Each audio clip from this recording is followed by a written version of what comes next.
করা। এই সমগ্র অঞ্চলকে ঘিরে আমরা পদ্মা ব্যারেজ নির্মাণ করতে চাই, যাতে করে ড্রাই সিজনে, শুকনা মৌসুমে এই এলাকার মানুষের পানির কষ্ট না থাকে, চাষাবাসের কষ্ট না থাকে। সেই জন্য আমরা পদ্মা ব্যারেজ নির্মাণ করি।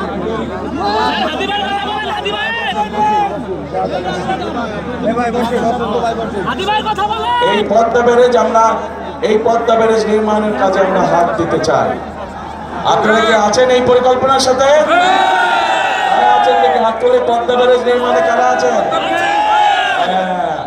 আপনাদের সমর্থন ছাড়া কিন্তু আমরা পারবো না, অর্থাৎ জনগণের সমর্থন ছাড়া সম্ভব নয় কোনো বড় কাজ করা। জনগণের যদি সমর্থন থাকে, ইনশাআল্লাহ বিএনপি যে কোনো বড় কাজ করতে সক্ষম হবে। এখন প্রিয় ভাই বোনেরা, এই যে আপনাদের সামনে আমাদের দলের পরিকল্পনাগুলো যে তুলে ধরলাম, আপনারা কি মনে করেন এই পরিকল্পনাগুলো যদি কম বেশি আল্লাহর রহমতে আমরা বাস্তবায়ন করতে পারি, তাহলে দেশের মানুষের ভাগ্যের পরিবর্তন হবে? আপনারা কি মনে করেন যে এই পরিকল্পনার কথা বললাম, কে মনে করেন দেশের মানুষের ভাগ্যের পরিবর্তন হবে? ইনশাআল্লাহ। কিন্তু ভাই বোনেরা, এই পরিকল্পনাগুলো